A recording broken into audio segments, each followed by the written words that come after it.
Hi friends, my self Arvinder Kaur. आज की कहानी एक ऐसी औरत की जिसको काफ़ी सारे हेल्थ इशू होते हुए भी उसको जॉब पे जाना पड़ता था, क्योंकि घर के कुछ हालात ही ऐसे थे। अब वो जॉब के लिए जब निकली तो बस स्टॉप पे बहुत भीड़ थी।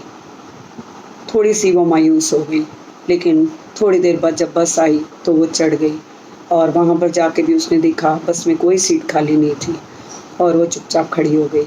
थोड़ी देर बाद एक पीछे से आवाज़ आई कि आप यहाँ बैठ जाइए। उसने देखा एक मज़दूर औरत थी, वो अपनी सीट से उठ गई थी। उसने उसको पहचाना कि ये तो मेरे पास ही स्टॉप पे काफ़ी देर खड़ी रही थी। तो उसने बोला कि आप बैठ जाइए। कहते हैं नहीं, आप बैठ जाइए। अब वो बैठ गई। थोड़ी देर बाद उसके साथ वाली सीट खाली हुई तो उसने मज़दूर औरत को बोला अब आप बैठ जाइए। तो उसने बोला नहीं, अभी नहीं। तो पास में एक औरत बच्चा लिए हुए खड़ी थी, उसने उसको वहाँ पर बिठा दिया।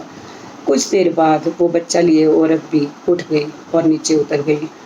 थोड़ी देर बाद उसने उसको फिर बोला आप बैठ जाइए। तो उसने बोला नहीं, अभी नहीं। पास में एक बुजुर्ग खड़े थे तो उसने बोला आप बैठ जाइए। अब बुजुर्ग भी उसको ढेर सारा आशीर्वाद करते हुए देते हुए वहाँ पर बैठ गए। जब उनका भी स्टॉप आ गया तो नीचे उतरने लगे। तो उसने बोला बेटा अब आप बैठ जाओ। तो वो औरत बैठी। तो उस औरत ने उससे पूछा कि आप रोज़ इसी बस से जाते हो? तो उसने बोला हाँ, मैं जहाँ मज़दूरी करती हूँ इसी बस से जाती हूँ। तो उसने बोला आप रोज़ यही करते हो?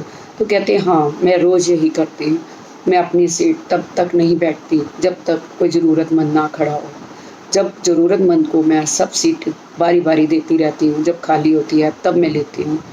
क्योंकि मेरे पास ना तो पैसा है, ना ऐसा कोई साधन जिसकी वजह से मैं सोसाइटी में कुछ भी कंट्रीब्यूट कर सकूँ। मेरे पास यही एक है कि मैं खड़ी रहकर अगर उनको लोगों को सीट देती रहती हूँ तो मुझे बहुत खुशी होती है और ढेर सारे आशीर्वाद भी मिलते हैं।